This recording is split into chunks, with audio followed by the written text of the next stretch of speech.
معنی آتے ہیں دہر کے، اور دہر کے معنی آتے ہیں زمانے کے۔ اللہ تعالیٰ نے اس میں قسم کھائی، اقسم اللہ بالدہر لما فیہ من عجائب قدرت اللہ الدالۃ علی عظمتہ۔ اللہ تعالیٰ نے زمانے کی قسم کھائی، قسم ہے زمانے کی، لیکن سوال یہ ہوتا ہے کہ زمانے میں کس چیز کی قسم کھا رہے ہیں؟ تو زمانے میں ان چیزوں کی قسم کھا رہے ہیں جو اللہ کے قدرت کے عجائبات ہیں اور اللہ کی عظمت پر دلالت کرتے ہیں، جیسا کہ آسمان اللہ کی عظمت پر دلالت کرتا ہے اور یہ زمین اللہ کی عظمت پر دلالت کرتی ہے۔ اسی طریقے سے بارش کا برسنا اللہ کی عظمت پر دلالت کرتا ہے، اور زمین سے غلے کا اگنا یہ اللہ کی عظمت پر دلالت کرتا ہے۔ اسی طریقے سے پہاڑ ہے اور پہاڑوں سے جھرنوں کا بہنا ہے، انسانوں کا نسل با نسل چلنا ہے، توالد اور تناسل کا سلسلہ ہے، بے شمار چیزیں ہیں، رات کا آنا اور دن کا نکلنا، پھر ستاروں کا نکلنا، چاند سورج کا نکلنا اور پھر ان کا غروب ہونا، ان کا طلوع ہونا، یہ تمام چیزیں اللہ کی عظمت پر دلالت کر رہی ہیں۔ تو اللہ نے زمانے کی قسم کھائی، یعنی ان تمام چیزوں کی قسم کھائی، اور پھر قسم کھا کر اپنے اگلے کلام کو مؤکد کیا، الا ان بنی آدم لفی ہلاکت و نقصان، کہ تمام آدم کی اولاد ہلاکت میں ہے اور نقصان میں ہے۔ ولا يجوز للعبد ان يقسم الا بالله، لیکن اللہ تعالیٰ تو ہر چیز کی قسم کھا سکتے ہیں، انسان کسی بھی چیز کی قسم نہیں کھا سکتا۔ یعنی انسان اللہ کے علاوہ کسی چیز کی قسم کھائے تو وہ قسم لغو ہو جائیں گی، اس کا کوئی اعتبار نہیں ہوگا۔ مثال کے طور پر اگر انسان یہ کہے کہ اللہ نے زمانے کی قسم کھائی ہے، میں بھی زمانے کی قسم کھا لوں، تو یہ قسم کھانا اس کے لیے جائز نہیں ہے۔ اسی طریقے سے انسان ماں باپ کی قسم کھا لے، جیسا کہ آج کھایا جاتا ہے، میرے ماں کی قسم، میرے باپ کی قسم، میرے بچوں کی قسم، اس کا کوئی اعتبار نہیں ہے، یہ یمین لغو ہے،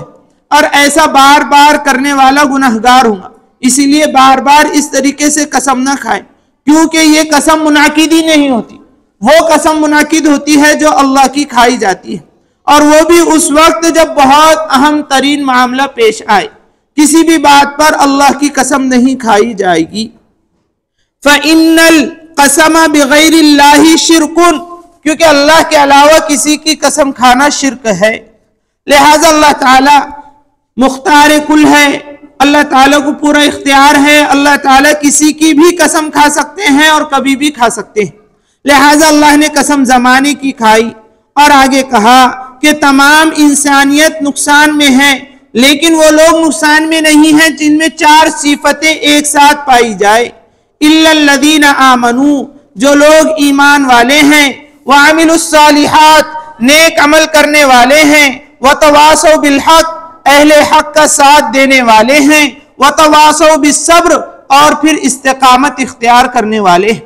دیکھو، سب سے پہلے ایمان لانا ضروری ہے، اور ایمان کے بعد اعمال صالحہ کرنا ضروری ہے۔ یہ نہیں کہ آدمی ایمان لا لے اور پھر اعمال صالحہ نہ کرے۔ جو آدمی ایمان لائے اور نیک عمل کرنا چھوڑ دے تو پھر ایمان بالتدریج اس کے دل سے اور قلب سے سلب کر لیا جاتا ہے، اور پھر وہ کفر کی حالت میں مر جاتا ہے، جیسا کہ ایک حدیث میں ہے، رسول اللہ صلی اللہ علیہ وسلم نے ارشاد فرمایا کہ آدمی جو ہے برائی کرتا کرتا ہے اور پھر اس کے دل میں سے ایمان نکل جاتا ہے۔ اسی طریقے سے ایک حدیث میں ہے، اللہ کے نبی صلی اللہ علیہ وسلم نے ارشاد فرمایا، قرب قیامت میں ایسا زمانہ آئے گا کہ صبح کو آدمی مومن ہوگا اور رات کو اس کا جنازہ اٹھے گا تو کفر کی حالت میں وہ مر چکا ہوگا۔ ایسا زمانہ بھی قرب قیامت میں آئے گا۔ تو معلوم یہ ہوا کہ ایمان کو باقی رکھنے کے لیے اعمال صالحہ کا کرنا ضروری ہے، اس لیے آدمی ایمان بھی لائے اور اعمال صالحہ بھی کرے۔ اب امام ابو حنیفہ رحمۃ اللہ علیہ کا مسلک ہے کہ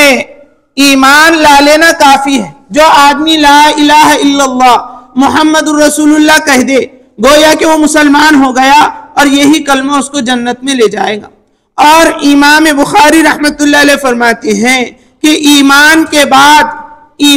بعد اعمال صالحہ لازم ہے، گویا کہ امام بخاری رحمۃ اللہ علیہ کے نزدیک ایمان مکمل ہوتا ہی نہیں بغیر اعمال صالحہ کے، لہٰذا ان کے نزدیک ایمان مرکب ہے جو ایمان اور اعمال صالحہ سے مکمل ہوتا ہے، اور امام ابو حنیفہ رحمۃ اللہ علیہ کے نزدیک ایمان بسیط ہے جو صرف ایمان لا لے، یعنی اقرار باللسان اور تصدیق بالقلب کر لے، یعنی دل سے اقرار بھی کر لے، زبان سے اقرار کر لے اور دل سے تصدیق کر لے تو وہ ایمان والا ہو گیا۔ اب دو چیزیں ہو گئی، ایک تو ایمان لاؤ اور دوسرا اعمال صالحہ کرو، اور تیسری چیز ہے کہ اہل حق کا ساتھ دو، یعنی حقانیت کو پہچانو، حقیقی علم حاصل کرو،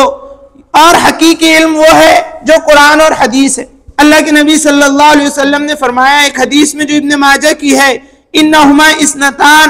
دو چیزیں تمہیں ہمیشہ حق پر باقی رکھیں گی، یعنی قیامت تک حق پر باقی رہنا ہے تو دو چیزوں پر باقی رہو، الکلام والہدی، ایک تو کلام اللہ قرآن مجید کو سمجھو، اور دوسری چیز ہے رسول اللہ صلی اللہ علیہ وسلم کا طریقہ احادیث مبارکہ، اس کو سمجھو اور قرآن و حدیث پر قیامت تک عمل کرتے رہو۔ کوئی آدمی تم کو گمراہ بھی نہیں کر سکتا اور کوئی آدمی تم کو فتنے میں ڈال بھی نہیں سکتا، اور اب اس پر عمل کر رہے ہو، یعنی تینوں چیزیں تمہاری زندگی میں ہیں، ایمان بھی ہے، اعمال صالحہ بھی ہے، اور تم اہل حق کا ساتھ بھی دے رہے ہو، یعنی تم اہل حق میں سے ہو، تو وتواصوا بالصبر، تو تم استقامت اختیار کرو، یعنی قبر میں جائے تک اب تمہارے پیر ڈگمگانا نہیں چاہیے اور پیروں میں جنبش نہیں آنا چاہیے، ہر حال میں مرے دم تک اس پر عمل کرو، کیونکہ العبر بالخواتیم، خاتمے کا اعتبار ہوتا ہے۔ ایک مشکات شریف کی روایت میں اللہ کے نبی صلی اللہ علیہ وسلم نے فرمایا آدمی پوری زندگی مسلمان رہتا ہے اور موت اس کو کفر کی حالت میں آ جاتی ہے، اور ایک آدمی پوری زندگی کافر ہونے کی حالت میں گزار دیتا ہے اور ایمان کی حالت میں جنت میں، اور ایمان کی حالت میں اس کو موت آتی ہے جس سے وہ جنت میں چلا جاتا ہے۔ اسی لیے نیک اعمال کرنا اس لیے ضروری ہے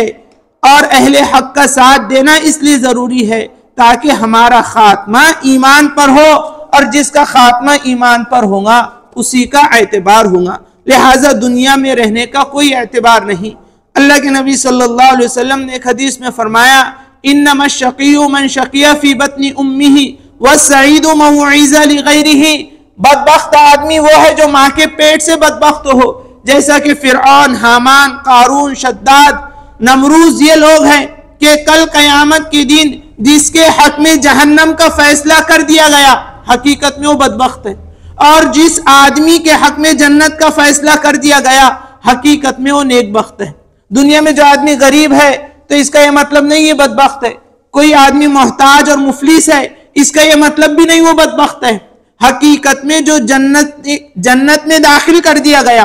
اور جہنم سے بچا لیا گیا وہ نیک بخت ہے، اور جو جہنم میں داخل کر دیا گیا اس سے بڑی کوئی بدبختی ہی نہیں، کیونکہ قرآن کریم میں اللہ تعالیٰ نے فرمایا من زحزح عن النار وادخل الجنت فقد فاز، جو آدمی جہنم سے بچا لیا گیا اور جنت میں داخل کر دیا گیا وہی دنیا اور آخرت میں کامیاب ہے، اس کے علاوہ کوئی آدمی کامیاب